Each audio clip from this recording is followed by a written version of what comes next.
DC Multiverse! G'day! Welcome back to the channel. I'm Brad the DC Universe Geek. Today we're going to be having a look at two of what I consider to be McFarlane's finest in the DC Multiverse action figure line. The Tales from the Dark Multiverse Duke Thomas, The Final Night Batman, and the Earth -22 Batman Infected. This is the guy who would go on to become the Batman who laughs. Although both of these figures are based on characters that really didn't have that long of an appearance in the original source material, it still is pretty cool that we have these two figures here to review. Now, the boxes for these are the same as always, so I'm not going to spend too much time on them. You're looking at the side, there's the names, there's where they come from, and the back, showcasing each of them a piece of action figure photography. Both of these figures, as you can see, come with a trading card and an action figure stand, and each of them have an accessory, with Duke Thomas coming with an axe. I don't know how, it's an axe. Guitar, get it? It's an axe. It seems that somebody's a fan of Kiss. And Infected Batman comes with a bright green batarang. Well, at least you'll see it coming. I think that both of these figures look really, really good. They're both very eye-catching, but let's look at each one individually. First, starting with Duke Thomas, who is a big, wide, girthy boy. Look at them thighs.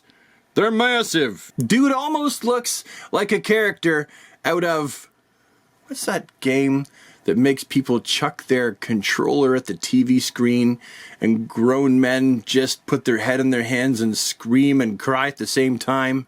The really frustrating one.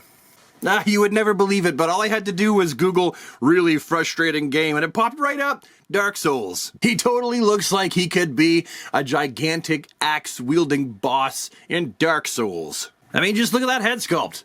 That is a Dark Soul-y head sculpt if I ever saw one. These bat ears, they actually look like the teeth of some kind of weird creature that have been ripped out of their head and used as the bat ears. All of the fake leather work on this guy look absolutely fantastic. The bat on the chest, no complaints there. None at all. It, you know, for what it is, the emblem's clean and crisp enough, and yeah, you got the gauntlets here, the purple gauntlets with these spikes sticking out. You'll get a much better view if you look at this one.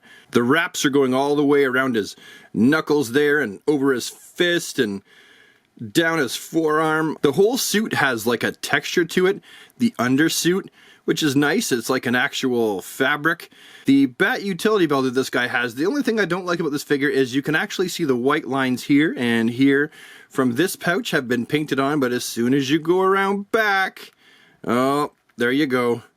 All that curb appeal doesn't matter because they didn't continue the white paint. However, that is very cool. I like that a lot. And you have the same deal kind of over here with the leather or whatever that's supposed to drape over his shoulders. You got this big, like, spiny protrusion. I don't even know what that's supposed to be, but I like it. It almost seems like it's H.R. Giger-ish. And I really like Todd McFarlane's execution of these boots. I think he did a great job on those as well. And just in case you were wondering, that's what the back of those boots look like. And if this Batman stomps on your head, well, that's the tread that you'll see on your face. And this cape is really fantastic. It's got a nice kind of leathery texture to it. It's nice and soft.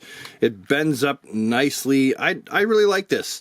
I've always said if you're going to do any kind of a non-cloth goods cape, the softer the rubber, the better. Boing, boing, boing, boing. And as for the articulation, you are seeing it for the first time as I do. I really don't know what it has. Well, ooh, well that's, okay, so the waist actually has, there's a bodysuit over the body completely. You see that there? And then you have this piece on top. So that means there ain't a hope in heck of this thing having any torso articulation, and that's all it gets side to side in the waist. So don't expect anything from this guy as far as torso articulation, because it really doesn't have that much to speak of. And the arms, though you would assume it would have pretty good articulation, because you got the rounded hinge right there, and it does have, look at that, some movement inside the arm, up and down, all around.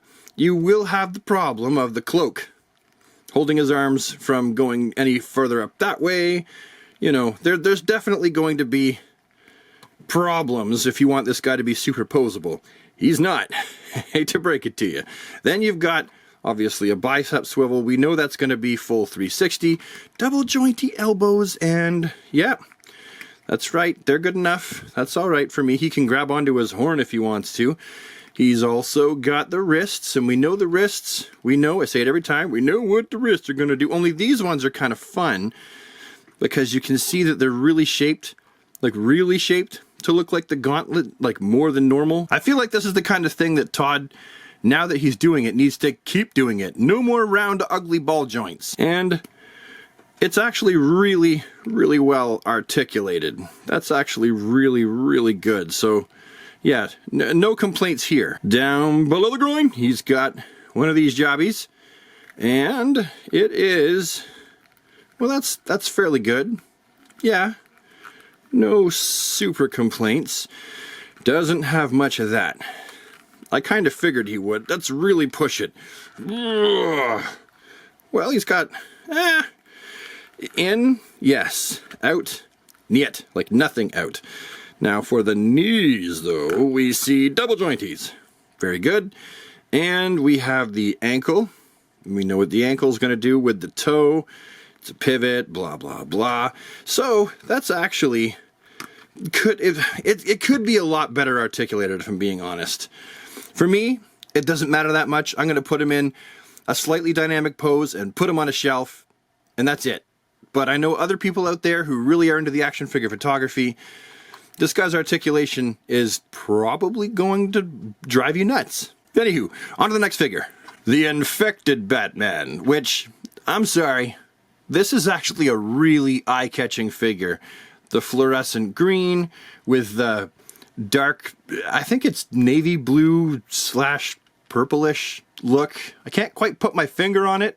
Somewhere in between. And then bright yellow utility belt with the accents around the top of the gauntlets. This figure just looks, I like it. It's interesting looking. With the facial sculpt for the future Batman who laughs, actually really doing the trick for me. When I compare this to the source material, I'm definitely satisfied. I like this a lot, actually. And there's like a texture, if you'll notice, to the cowl and also to the cape. First of all, it's cool that it's all bunched up over his shoulders like that, but there's like a leathery texture all on the cape that looks really cool. It's torn up at the bottom there, so this is a Batman who's just like, I don't care. And then around his waist you have all these what looks like wrinkles to the suit, but they also could be wraps. I'm not entirely sure. I think they're suit wrinkles. And the suit also has like a really cool texture to it. I really like the texture of this suit. And their utility belt also looks really good. It's a bright yellow, and usually, you know, for Batman I'd be like, oh, it's too bright. That's too bright of a yellow. But you know what? This is a Joker Batman, and the bright really, really works. The bat looks really cool as well. It's got some nicks and dents in it. And then, of course, he's got the boots, and the boots have texture on them as well. Even the boots have some detail. So just an all-around really cool looking figure. I wonder how well he's articulated, though. Let's start at the noodle noggin. Whoa! Whoa! That is really, really good. Oh, wait! I forgot to do Duke's head, too. Duke's head articulation. Wow, okay. We're going back a little bit here. That's all right. Back and forth is not so great, but it's not terribly articulated in the head. It doesn't change my my final thoughts on his articulation, though. Still could be a lot better. But anyway, back to the Infected. The torso, what's he got there? Well, around. That's pretty good.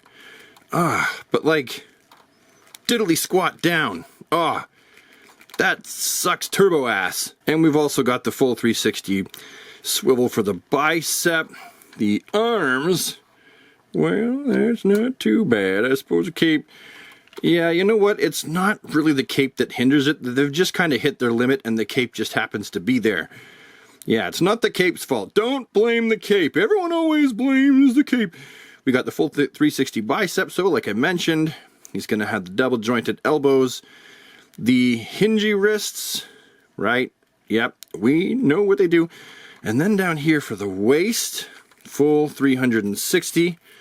There we go. No worries there. Down here, that's what he's got. Oh, those utility belt pouches really just want to gum up the works. Definitely. Oh yeah. That's all he's got out. That's it. When I try to open it up any further, nothing more. So not great that way. Does he have any... Oh, very, very little. Very, very little that way. So nothing that would approximate a thigh cut really to speak of.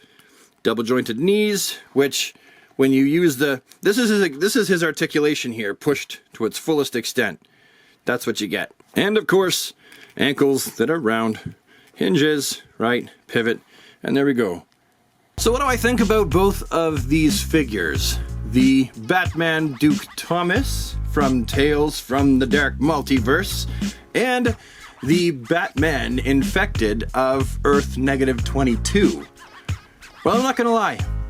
The articulation on both of them is definitely lacking, and if I was someone who was looking for something really articulated, I would definitely be a little bit let down by it. However, I think that most of us who buy McFarlane figures don't buy them for their immense amount of articulation. We definitely want usable articulation, but I don't think that most of us buy them because we're like, this is gonna be the most articulated figure ever.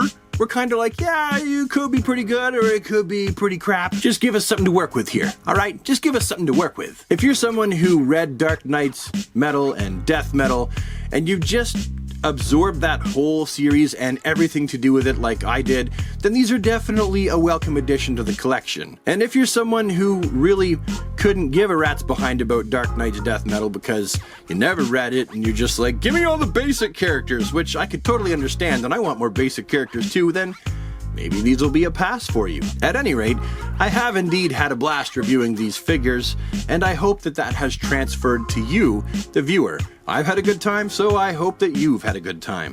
And with that, I'm done. So, thank you so much for choosing to watch this video. It means a lot to me, and I will see you with the next one. Have a DC day, everybody, and take care.